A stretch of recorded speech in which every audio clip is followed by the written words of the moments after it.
anigcine khona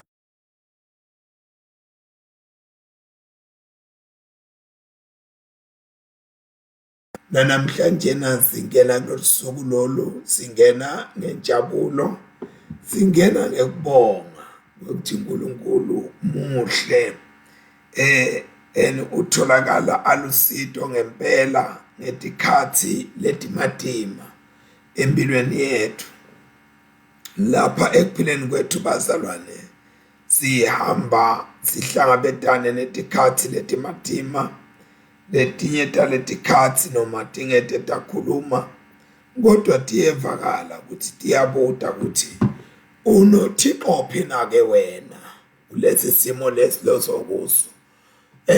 Thine-ke sibidele bangcwele ukuthi sihlale njalo simfakazela Jesu. Usho njalo lo mhlabeleli uthi bamfakazela uJesu negazi nangezwi.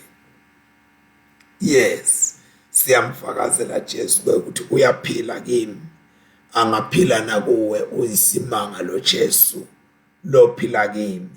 Ngiyacela ke bazalwane, sengushito lokho tisonke lapho sikhona khona, lona loyo athi Nkosi nangimine, ngivulekela wena, ngifuna wena.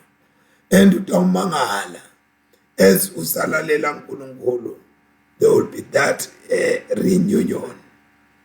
Naloko kumbe bezokucabanga ukulahlile ukubekela phakashana, uNkulunkulu uyakwadi ukubuyisa, uyakwadi ukuhlanganisa yena ngeyakhe indlela. Sambona Joseph namhla ahlangana nabo mnakabo, oyeke injabulo. Let us pray. Sana egameni laNkulunkulu yisene ndotsana namayintwele. Amen. Umuhle uNkulunkulu futhi umkhulu yesabeka, libito lakho ungusomandla wemikhosi, uyindvodza yempi, ungumnakekeli Nkosi wethu impilo tethu. Singawe uNkulunkulu nomaphi noma nini, babe wethu siyalwathi thando lwakho ukuthi uNkulunkulu wethu luhlala njalo lusengamile, luhlala njalo luselusile. Siphumelelise ke Nkosi ngekweqebo lakho nakulesikhathi, jinga Nkosi usihambele phambili, ujinge usilwele etindleleni tethu sitonke, wendele nje buhle nophakanyiswa nokukhazimulisa igama lakho Kristu manje naphakade. Amen and amen. Sithi hlole sivume emaphutsa ethu. uNkulunkulu somandla, baba wethu losezulwini, siyathi thoba, siyavuma ukuthi sonile kuwe, kulicala lethu, sonile qaba nangekhuluma nangekwenda nangakwenda lebekufanele sikwende ngenxa yendodana yakho Kristu iNkosi yethu. Siyithethelele konke lesekwenzile, usende sikhonde ekhamba losha kude ligama lakho lidunyiswe. uNkulunkulu somandla, sawukele usithelele impilo tethu, sigcine phine lokunenanini ngaJesu Kristu iNkosi yethu. Amen. Ngicela ukuthi sivele singene etifundweni namhlanje. Sitawuqala ngeMahubo 61, eMahubo 61 na 62. Sitawufunda eMahubo lamabili 61 na 62.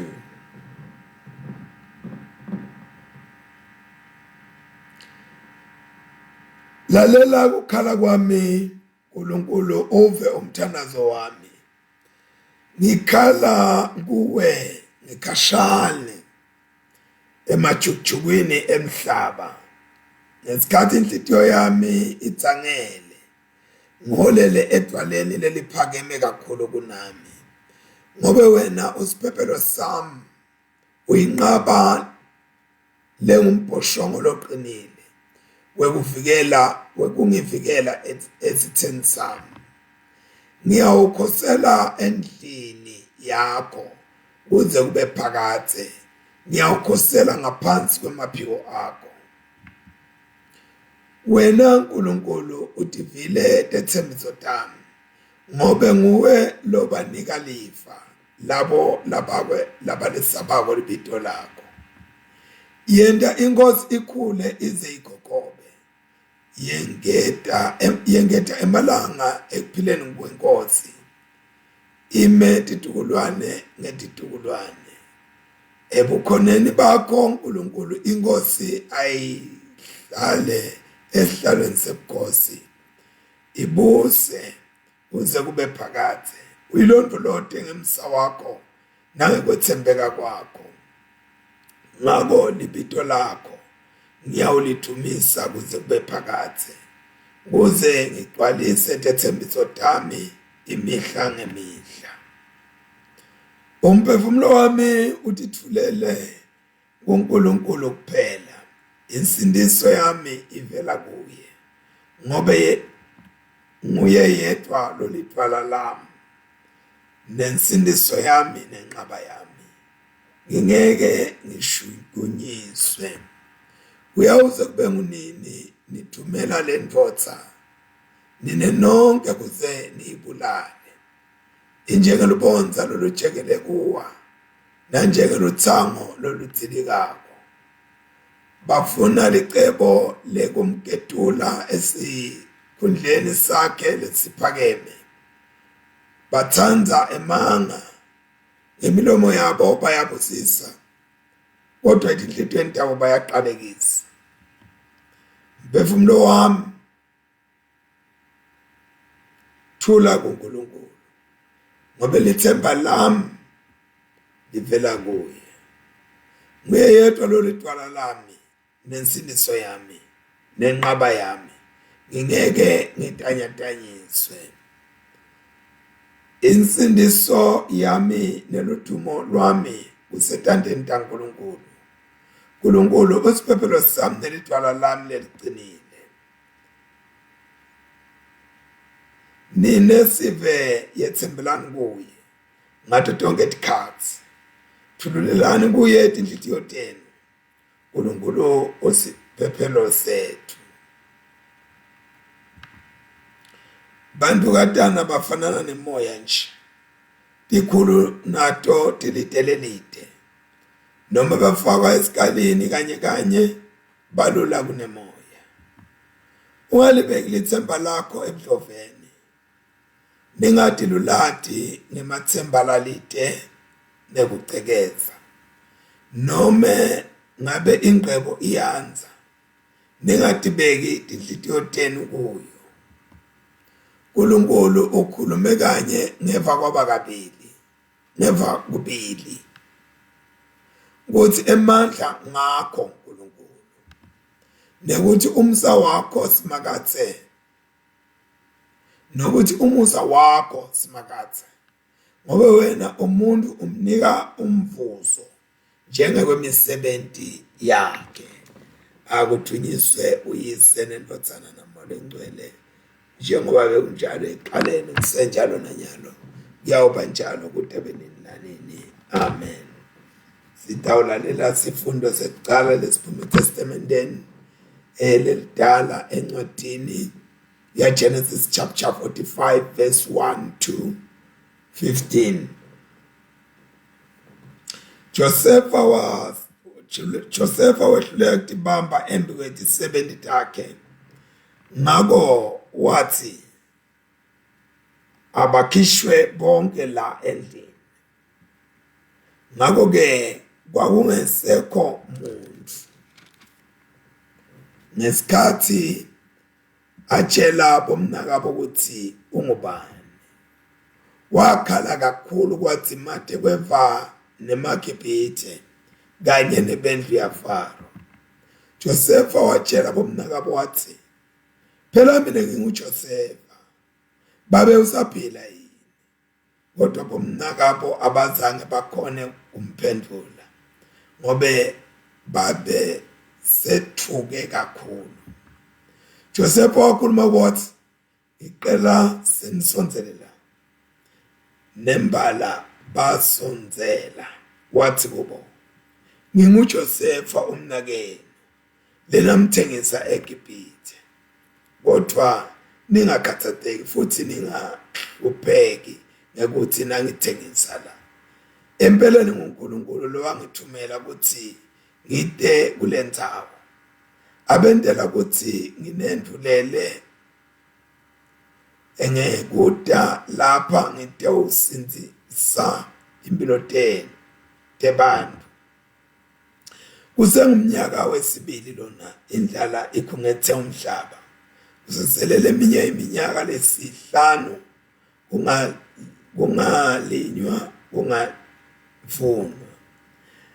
Ngakho uNkulunkulu lo wathi anginendulele ngekuda lapha kuze anilondolote nibe yinsali emhlabeni, nisindiswe kube kukhululwa lokukhulu.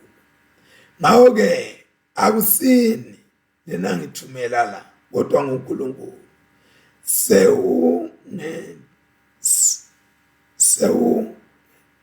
Sewungente ngaba nguyise waFaro, nenkosi yendlu yakhe, nembusi eti kwelive lonke laseGibhithe. Sheshani nibuyele kubabe nifike nimtshele nithi, Josefa indodana yakho uthi, uNkulunkulu ungente ngaba inkosi eveni laseGibhithe lonke. Shesha wehle ude kimi ungalibali. Utawuhlala eveni laseGoshen ube sethude nami, wena nebantu bakho nebatulo bakho nemihlambi yakho yetimvu neyetinkomo nako konke lonako. Ngitanakekela kahle nanilapho, ngobe kusasele iminyaka lesihlanu yendlala. Angifuni ukuthi wena nendlu yakho nako konke nife nibulawe indlala. Josefa waqhubeka wathi, manje seniyabona ke ngisho nawe Benjamin, niyabona ukuthi nginguJosefa. Nibotshela babe ukuthi sengaba mkhulu kangakanani lapha eGibhithe.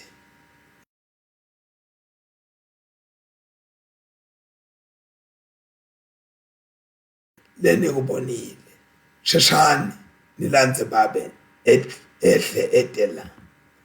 Wase ugaqa imikhono ensanyeni yaBenjamini, wakhala naBenjamini wakhalela ensanyeni yaJosefa. Bonke labo mnakabo. Sifundo uqala sitawulalela sifundo zesibili lesiphuma eTestamenteni lelisha encwadini yemvangeli John chapter 7 verse 37 to 52. Verse 37 to 52. Kepha ngelilanga lelikhulu lekugcina lemkhosi, Jesu wasukuma wema, wamemeta ngelizwi lelikhulu wathi, nakukhona lo omile akete kimi anathe. Lokholwa ngimi njengekusho kwemibhalo, etibilini yakhe kuyawuhlala ukobhoda imifula yemanti ekuphila.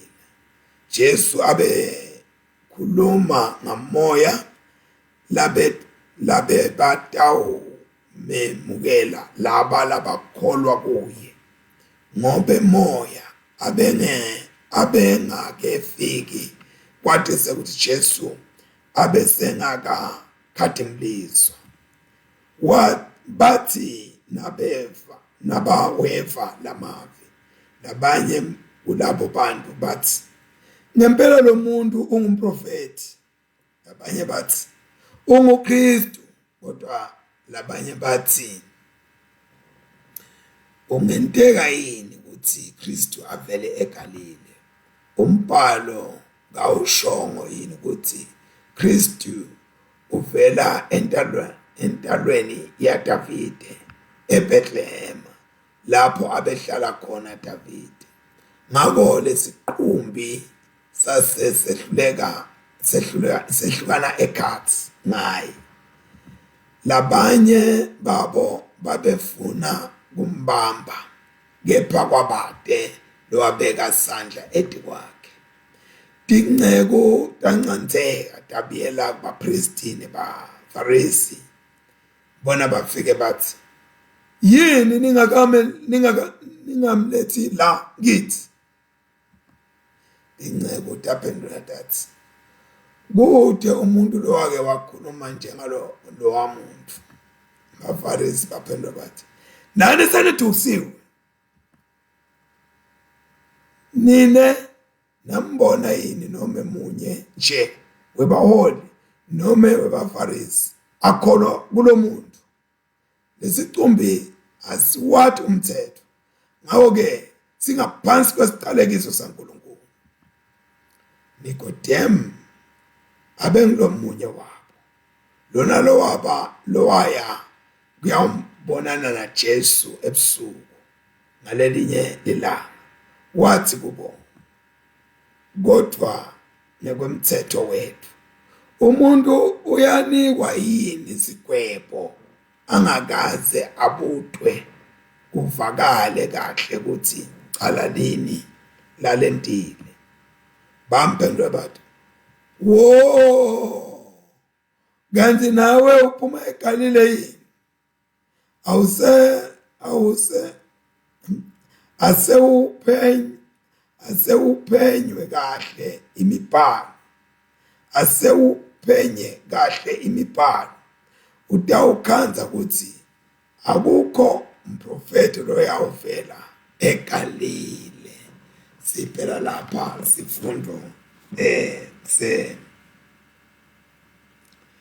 sifundo sesibili. Ikhona lencwadi yami lengifuna ukuthi ngivule. Yes, ngoba ngitafuna ukukhulumela kuyo la. Yes.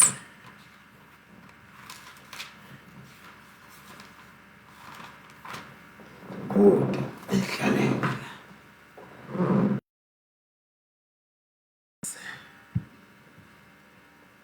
Ngosi uNkulunkulu umnikati wemandla nenhlakanipho nemagunya onke, siyakubonga uthi uphinde futhi usiphe nalithuba Nkosi lokuthi sithi sibheke imibhalo lephefumulelwe nguwe, ilethe kuphila kithi. Jinga Nkosi, usambele phambili, khulumisane nathi Nkosi kuwo onke ema-conditions ekuphila kwethu, simbone Kristu ayinkosi lebusako phakade naphakade. Amen.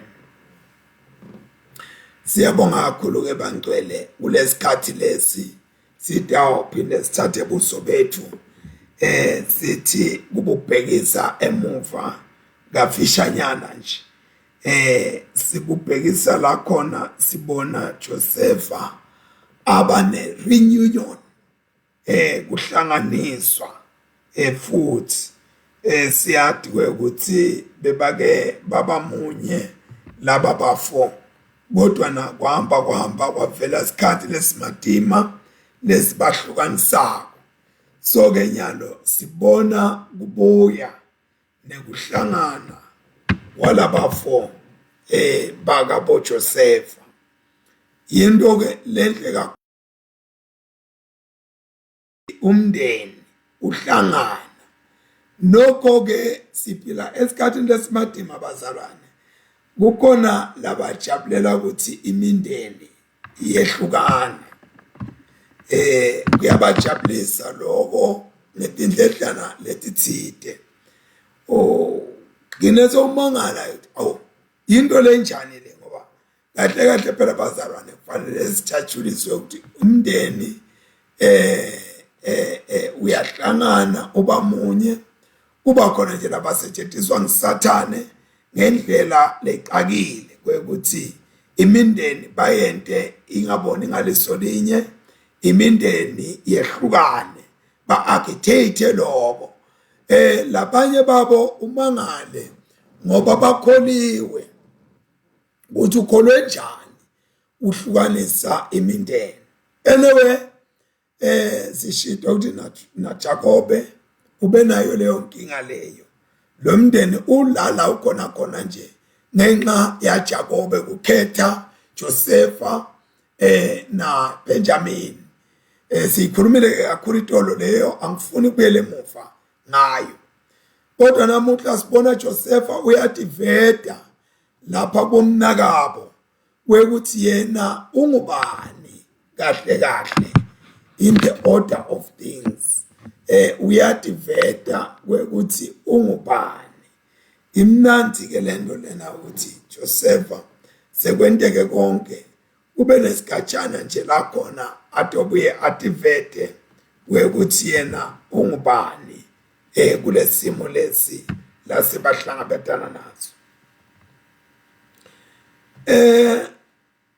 Utiveta komnakabo naloku tiveta kwakhe Josepha uyavela kodwa uvela emotions asetulu kakhulu. Excuse me, ngisho noma khala noma yini into lebe possible ngaleso sikhathi leso Josepha nakativeta komnakabo. Siyabona ukuthi Josepha besolokati bamba ti constrainer ati yabo ngendlela lemangalisako, kodwa nyalo sefike sigaba la khona athi yekelela khona kwekuthi hayi akusale kwenteka lokwenteka. Simbona lapha ucela ukuthi onke amaGibhithe akaphume ngekuthiwe ayihlanze indlu. Phuma amaGibhithe onke lapha endlini, usala yena nalabo mnakabo. Josepha simbona lapha so uyatshengisa lokula kutshengisa Josepha utshengisa thando lolungetulu kwaloko kumbe bantu labangaqabanga nabo mnakabo bebanga expecta kuJosepha.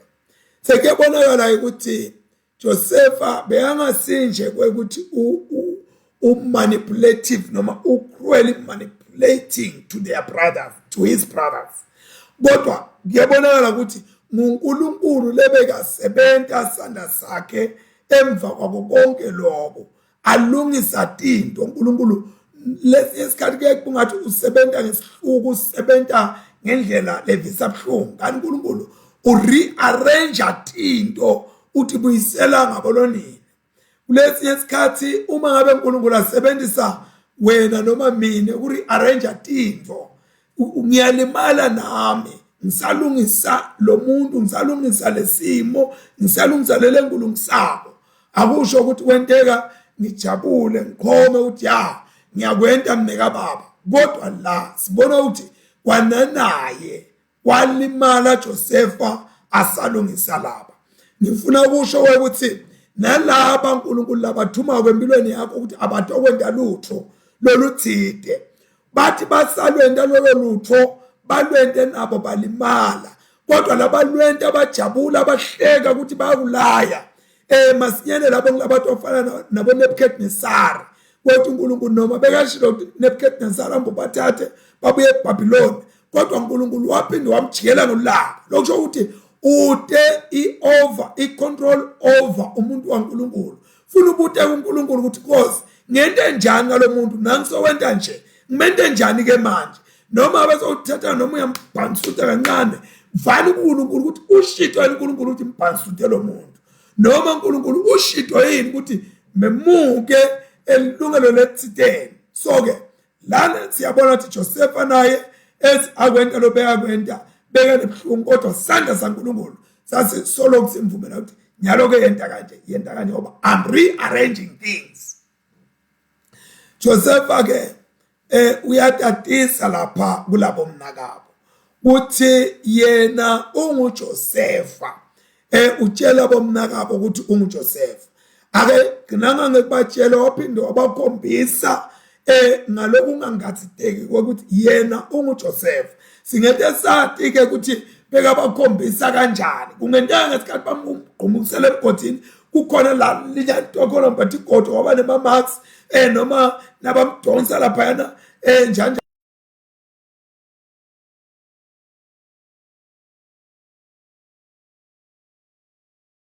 la ngalima. Niyakhumbula la, niyabona la kwaphuma khona inkadi kulesi isikhathi futhi kungaba ngema-birthmarks lokuthi nje umuntu utalwa anentwanyana lethite lekatiwabo, lokunye kuba kwemndeni, lokunye kuba kwesive, lokunye kuba yini, lokunye abantu bayadibekela nje lawo ma-marks.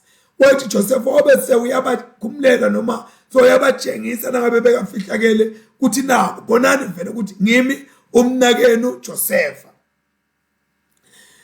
Lapha ke siyeva ukuthi bomnakabo behluleka kuphendula ngenxa yokumangala noma ngenxa yekwethuka lokukhulu ukuthi into lenjena ingake yentekeni emhlabeni. Andike into le yabethusa kakhulu bomnakabo Joseph bethuswa ukuthi hey uma ngabe kunguye phela asibheke sijeziso lo muntu lona mkhulu kakhulu lona ulingana naFaro la kulendzawo le. Baphinde bethuswa ngilama emotions lawavedile Joseph nakakhala endathi hey nakaqeda ukukhala utakwendani kithi lo muntu lo. Lokunye kwaba indlela Josepha lathembula ngayo ukuthi phela mina nginguJosepha umnakelo. Lokhu ke nabafunza ukuthi lona nguJosepha umnakabo kwabethusa kakhulu ngoba abazange nje kuphela bafunde ukuthi uJosepha umnakabo uyaphila, kodwa bebambona la phambi kwabo ebusweni babo ukuthi nangiphela lo muntu uJosepha uphambi kwethu. So lokho kwaletha kwethuka ngendlela lemangasako leligama dismayed ngesihebrew Bahal usho ukuthi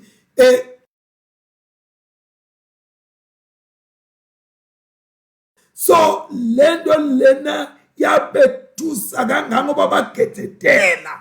Uyabona kwethuka lokungazuthi utawuva ama-legends ukuthi athini, but lokwethuka lokhu ngilokwethuka lokunekwesaba phakathi. Asiwe nje ukuthi uyethuka ukuthi ha kodwa ngilokwethuka lokunekwesaba phakathi. Josepha masifunda chapter 45 verse 4 uthi sonzelani, come near. Uyabasondela, come near to me. So lokhu kusho ukuthi nabethuka badeda noma cishe bawalapha baphutana ingukwana ngalendlela labethuka ngayo. Abesathi ke ma legends lokhu kusho ngokuphela ke lokho ema legends akushona noma ngabe kwani. Athi ma legends emaJuda nakayikhuluma lenzaba le athi lokwethuka lokho kwaba ngokuthi umphefumulo waphuma wahamba lamtimbeni yabo. Lokho ukuthi bafanana nalabafile bafa. Nakathi nje Josepha ngimi Josepha umnakelo lona njani bafa ngaleso lokuthuka lokho ngiloko ukuthi umphefumulo wabo wabashiya. So lokho ukuthi waphinde wabuya lo mphefumulo, it was God's miracle ukuthi babuye baphile kahle kahle. Kwabita ukuthi bafe kuqala noma kwabita ukuthi bene born again kulesimo lesi ngoba kwafanele bendlule somewhere bazofika somewhere. Lokhu ke lokhu sikhombisa noma ngilokhu sibuko lokuyakwenteka kumaJuda uma ngabe ambona Jesu abuya emhlabeni.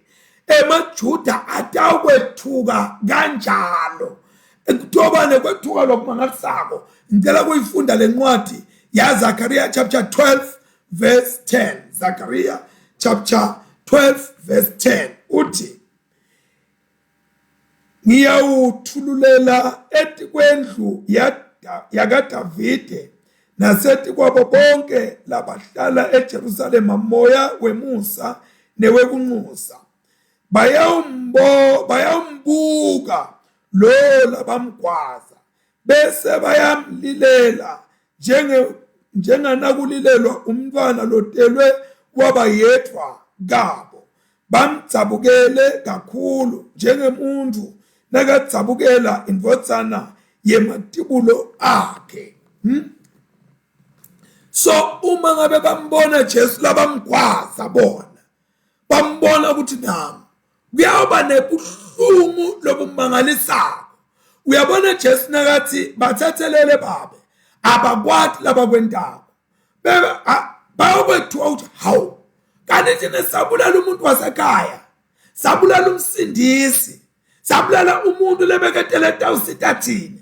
Kungakho uMapostle Paul ku chapter 9 verse 1 to 4 ku-Romans athi nginebuhlungu ngebantu bakithi emaJuda nginelusizi ngiyafisa kangako ngathi ngabe bayakhanyelwa bamemukele uNkulunkulu bamemukele uKristu ngoba kuthi lelanga leli letako labayombona khona anjengoba anjalo nyalo ke sesibona bufakazi baJosefa kusukela chapter verse 6 kuya 8 sibona Josefa wethula bufakazi asesibuveke bufakazi baJosefa uthi Josefa kunganivisi ibhlungu lokho futhi ningatikwateli nine nikwate ngoba nangithengisa uyabona kuyangibusisa lamagama lendlela Josefa lakhuluma ngayo kunganivisi let this not grieve you don't be angry against yourself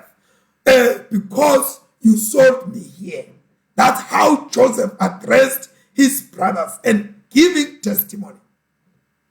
Uyabona Joseph lapha he was honestly enough where would say abeke sono sabomnakabo phambi kwabo kuthi nangithengisa asibekele sono na Benjamin eve kuthi ngoba uNkulunkulu mase kafuna into ukuthi lungisa uqoqa bonke abantu Benjamin lebeka ngekho nakwenteka lokho kwabita kabe khona Simeon aphume eprison abekhona atobatshela bonke ukuthi mina la ngathengiswa kodwa Joseph noma bekakhuluma lokho bekakukhuluma ngeluvelo hayi ngokuthi uyabalaya uyabona mawukhuluma iqiniso lithi livla uNkulunkulu lizwi weda emhlabeni agqwele umusa neliqiniso liqiniso lelide umusa liyabulala so lana sibona icompassion kuJosefa as akhuluma nabomnakabo kwekuthi lokhu kunganivisi ibhlungu futhi ningathi kwateli kuthi lokhu nakwenta kimi Josefa bese kengqile kulobhlungu bese kengqile kulokwata sekathi nani ke bomnakethu yengane ebhlungwini yengane ekwateni ningathi kwateli ningathi vele ibhlungu sale senenga nibuya la senkhona khona uthi ke nguNkulunkulu lo wangithuma lapha ukuthi ngitophephisa impilo Josefa lapha akazange athi nathi wathunywa uNkulunkulu ukuthi azophephisa impilo la abe udiminisha noma unciphisa lokhu lokwentwa komnakabo uthi whom you sold into Egypt usoloku uyasiveta lesithombe ukuthi wangithuma uNkulunkulu kodwa nine nangithengisa la futhi Joseph akakhulumi lokho ngoba ahlabekisa alayekisa kodwa ukukhuluma ngeluvelo uthi sono nasenta kodwa uNkulunkulu wenta lokunye lokwehlukile sikhola lentavela kuko masiyala lapha wabona ukuthi kwakunenhloso yaNkulunkulu and inhloso yaNkulunkulu yayinkulu kakhulu kunalenhlitiyo lembi kunalobubi kunalento lentiwa bomnakabo uyabona bomnakethu emhlabeni noma be bobani labathutana nathi labahlose kwenta into letimbi uthi angisho ukuthi noma ungayihlosa into lembi uyente kumuntu yathi ukuthi injongo yaNkulunkulu inkulu kunalobubi lobenta kulomuntu God's purpose is greater than our brothers evil whatever our brothers here on earth does to us God's purpose is always greater bomnakethu wathi nebomnakethu labakholwako njengoba ngikholwa nje sinabo labomnakethu nabodzadzewethu labasentela kabi labodzadzewethu labasenta kabi labafuna ngathi ngabe siyahlekwa lapho ekholweni abafuna ngathi ngabe sidehluleki kubalwe kuthiwe lona wehlulekile kodwa God's purpose is greater than whatever they are plotting and I want to say to you I don't know what you are going through but I just want to say to you whatever you are going through God's purpose is greater than the evil people they are planting against your life now uyabona ke la uma ngabe soniwe, uma ngabe umuntu ente bubi kimi, kuye kube nekwehluleka kwenta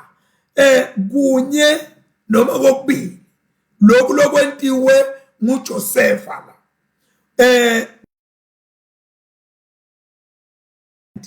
Sipretende as if asikoniwa. Banengi abantu abenta njalo bathi benta kholwa. Athi umuntu hayi mina nje sengivele ngemkolela, mina nje abele ngekhathi nakakhuluma ngalomuntu asho ukuthi lo wangenta ukuthi wenta ukuthi banengi lesibabonako boguluva labakholiwe bafakaze benetinto baqabanga ukuthi kukholwa lokufihla ubuhlungu babo kodwa bona banyathelekile bona baviswe ubuhlungu.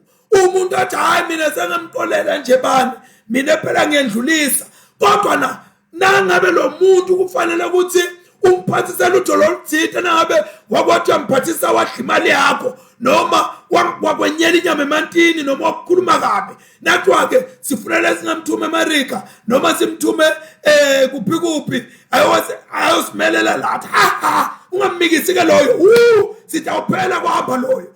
Ube siyabona ukuthi lo muntu lona nguguluva akakholwa uthi utenta ngathi uyakholwa ngilabantu lama fake akholwa ke labo. Uyabona umuntu lo fake akholwa inhlithiyo yami uyivisa buhlungu athi hayi mina ngiyendlulisa kodwa uma ngabe kungathiwa njena lo muntu akake ede la kakho noma umshiye lapha kakho akaphephi kahle kungeta lo muntu loyo. That's problem number one. We have Christians who are pretenders, who are good in pretending. Kwathi yonke into ihamba kahle abe athi kahle lo mzalwane ukuthi kude lokuhamba kahle la nalo mzalwane wami. Number two, kunebazalwane lathi uNkulunkulu sekahambise isandla sakhe ethi kwabo wabasebenta kube lukhuni kuvuma ukuthi mina kethu sengiqolile bonke lokho lokwentekile bekungasingawe mina kethu. uNkulunkulu bekanenhloso bekanesandla kuloko lokwentekile. Kunebantu laseloko babamba inhlitiyo uNkulunkulu sowasebenta bayehluleka ukuthi wenda sono mngani wami kodwa lesono lo wasenta ngiyakuxolela ngoba kwakunenhloso yaNkulunkulu kulesono lo wasenta kulobubi lo wabenta. Kunebantu labasehluleka kukwenda lo. So-ke kungaba nembuto umbuto lothi kukahleni ukuthi sibute ukuthi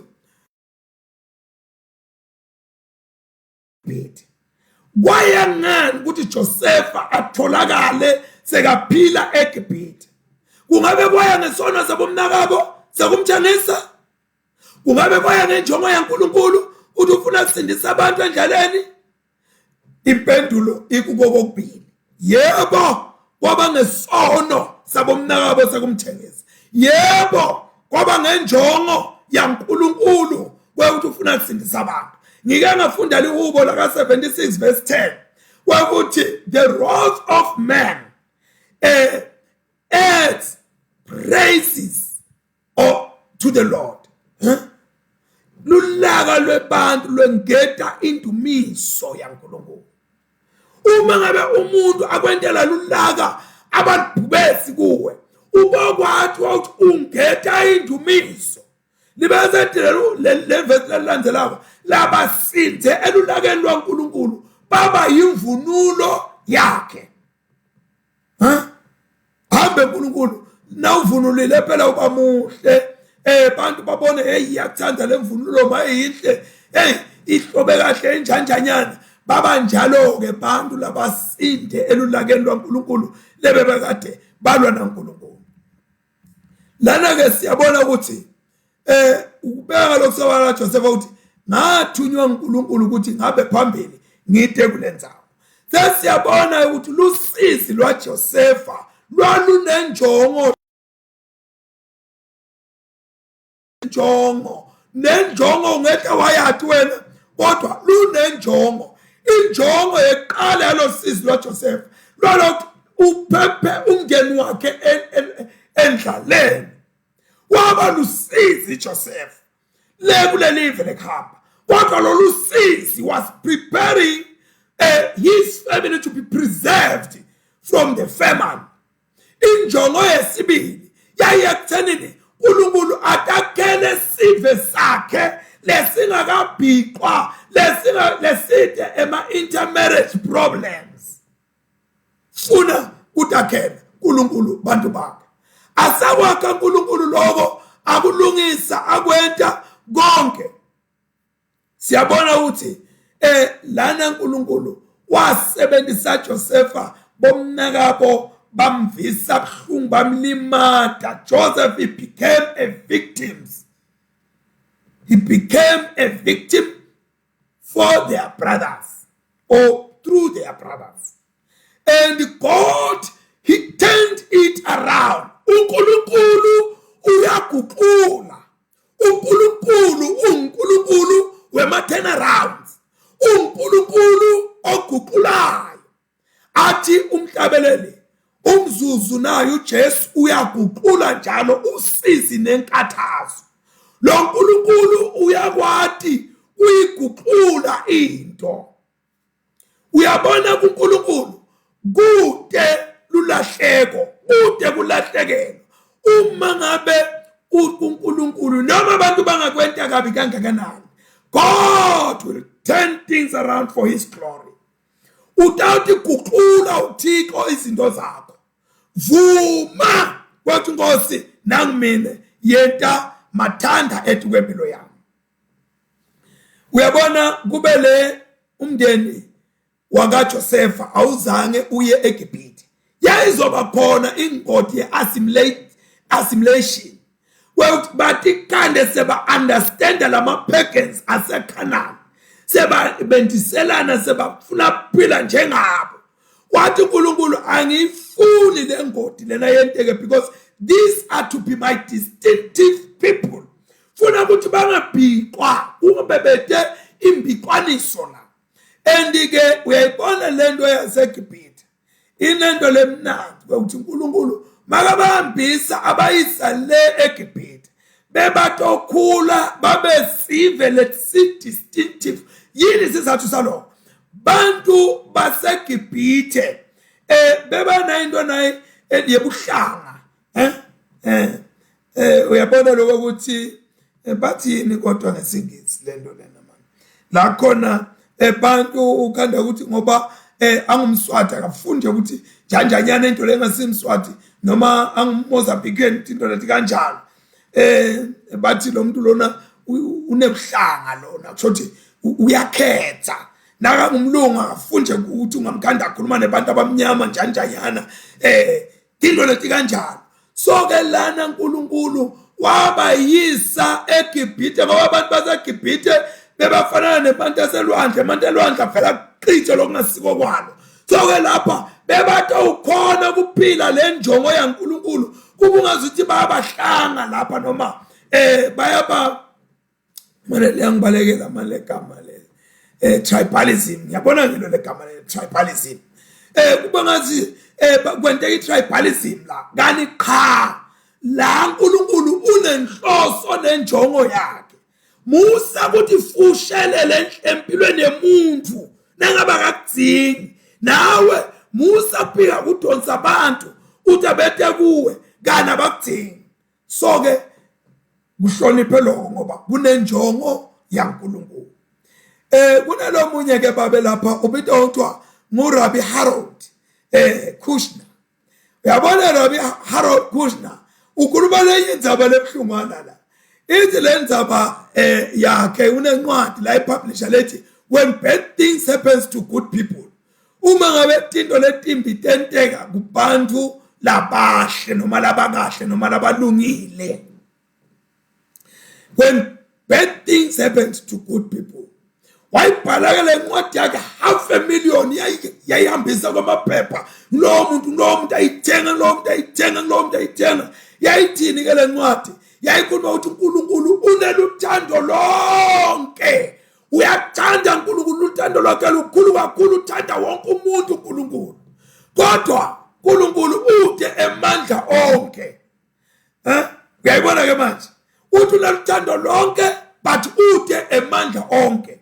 Sokuthi uma ngabe kukhona into letimbi letenteke empilweni yakho ubomqolela lo nkulunkulu ngoba kusuka ku out of control sangasakhona naye lo nkulunkulu umqolele wekunene ubone uthi lokhu kuphambene ke lokho akusilo uNkulunkulu weBhayibheli akusilo uNkulunkulu waJoseph lona beyakhuluma ngaye lo nkulunkulu lona is all powerful and is all loving is a sovereign God.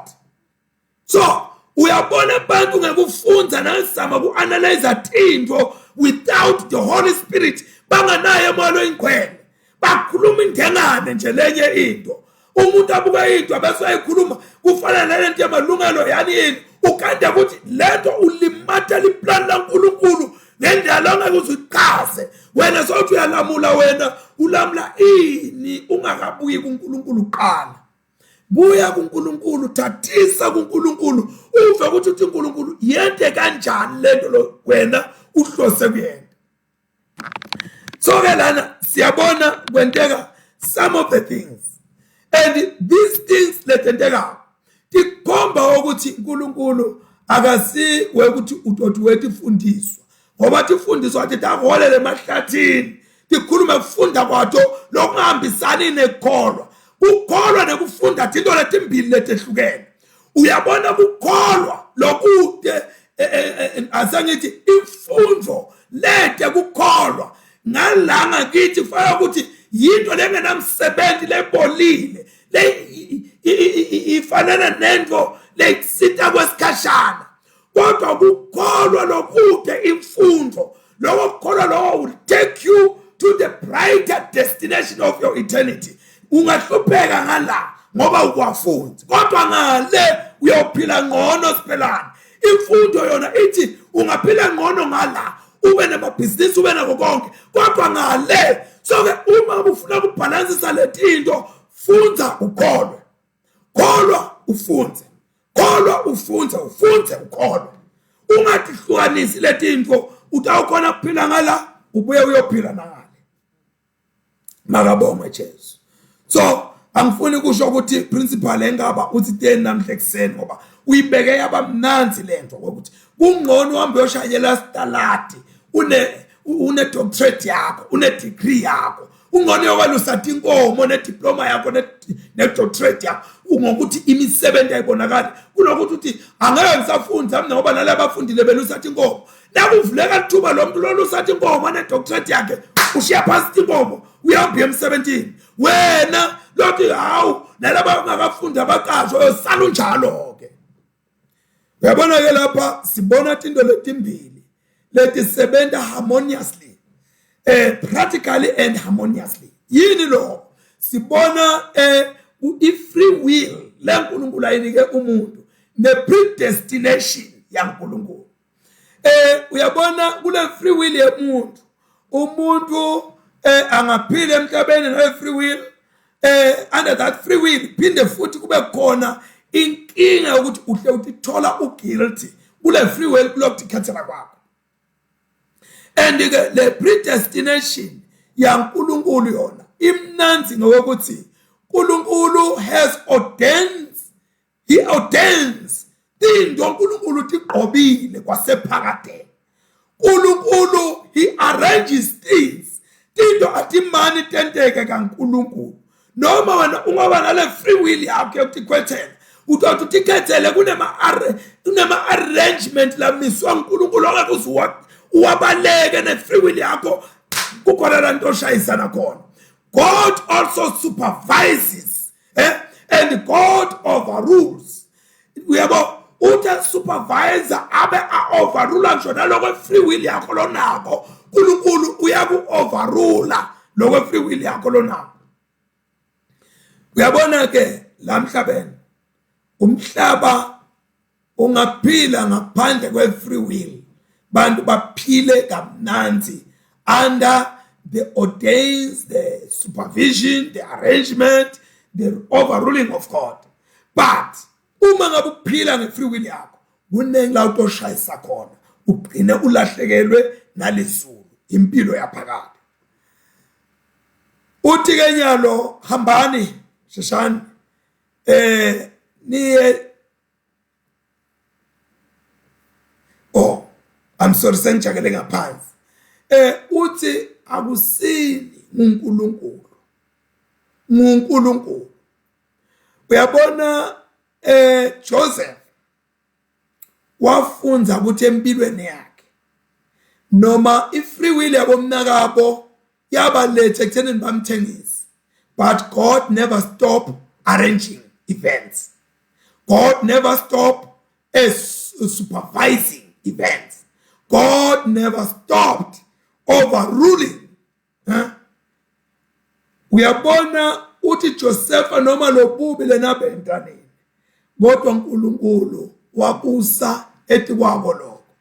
Ngalama yemagama Joseph abekaveta ukuthi akusinge umuntu lolungile, akusinge umuntu lobubi, akusinge Timo okanye ngema fat le FATE lengibite itolo ngathi wehlukene kayi3 kune Clotho kune lechesis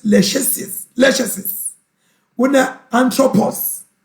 Ngasho ngathi le Clotho is whereby the spins and the trends of life lakho ukuthi imibuto benjani udepende kuNkulunkulu.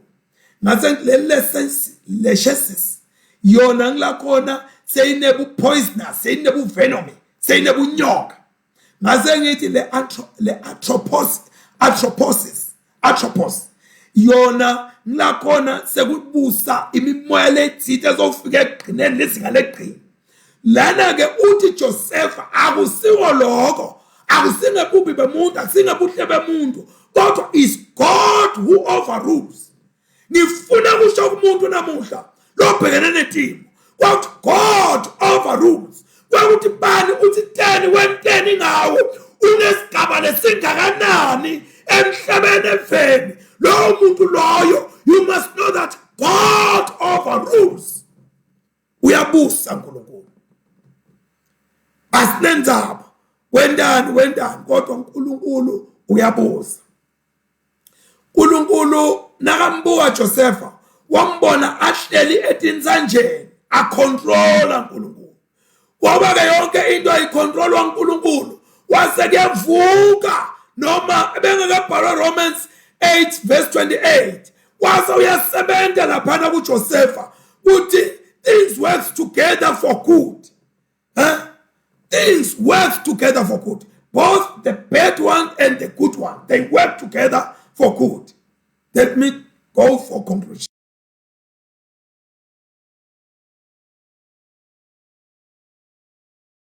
Ekhaya bawolethela uyizethenza abantu imnandi kwekuthi uyaphila nokuthi akekho atothola lukhuselo lapha eGibhithe endaweni yaseGoshen aphepha nasendlaleni. Uthuma bomnakabo labakhuluma emanga kuyise. Uyabona uNkulunkulu njengoba ngisho ukuthi he ordains, he arranges, he supervises. Lo bubi lo bentako ngalelinye ilanga butakufumana ka ubithathi wena uthathile wena. Uthi ke nifeni imtshele ukuthi isho njalo indodana yakho Joseph. Lo mbiko lona Josepha bekafuna ukuthi kube ngilabo mnakabo laba ukuyisela kuyise.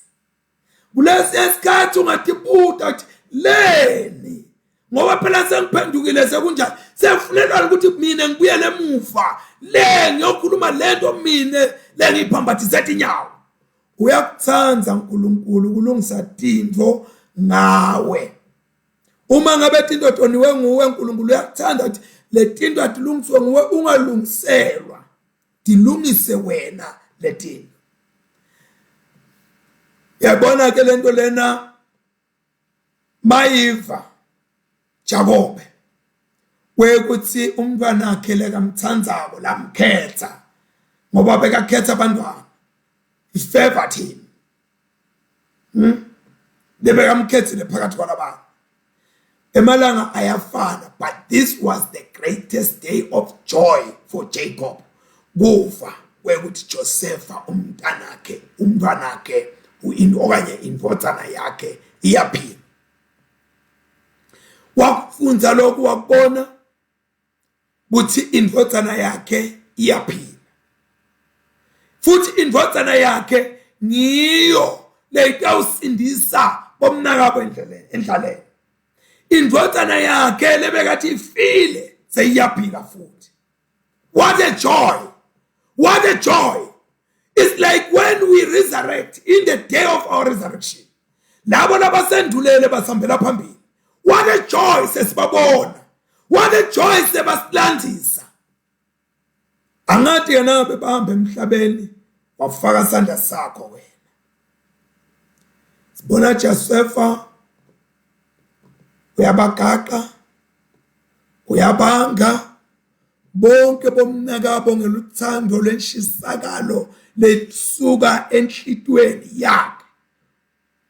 And asakwenda lokho akazange akhethe indlubu ekhasini, wakwenta kubo bonke. Nalaba bangema architect ekumthengiseni, Josepha nabo wabahaga with that affection from his heart. Wabagaqa, wabanga njengesiquku, waphinde wabanga ngamunye watshengisa ukuthi ngithanda as a group and I love you as an individual. Lena ke yabe seyiletha inkulumo ngqoqiswana lemnanzi lenhle kulomndeni lo. And ngetulu kwaloko kwase kuba nexoxa just to catch up ngetindo leti mbahlwana letendlulile ngaphambili. Funa kusho ke bazalwane as I conclude, well, there are times where catch up meant to happen. Noma yenteka kabuhlungu, noma yenteka sisendlulile nyembetini, but there are times where catch up needs to happen. Let us pray. Baba nolungile sesibongile ngosegameni lika Jesu, sibonga live lakho, sibonga kwenta kwakho, sibonga kuzivakashela kwakho Nkosi. Uyaphila Nkosi, ungusomandla ligama lakho.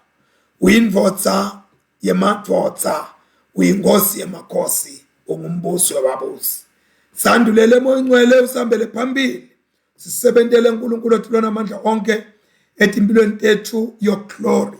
Siyathandaza Nkosi ukuthi qhubeke uqame njalo umsa wakho Nkosi ethi impilo tethu lize kuthunyiswe libatshatho lakho ligama Jesu manje naphakade, in Jesus mighty name. Father, we pray, amen and amen. Please do pass this on Facebook as well as on YouTube, and God will richly bless you for doing such a great job. Ngoba ukhona labangayiva le message lena ibasuse kundawo, ibayise kunthawo, ikakhulukazi laba venetayo angamqolela mina. Joseph wasibeka phambi kwabosono sabo ukuthi nangithengisa, kodwa nake don't grieve, don't be angry, because there was God's purpose behind. God who ordains, God who arranges, God who supervises, God who overrules.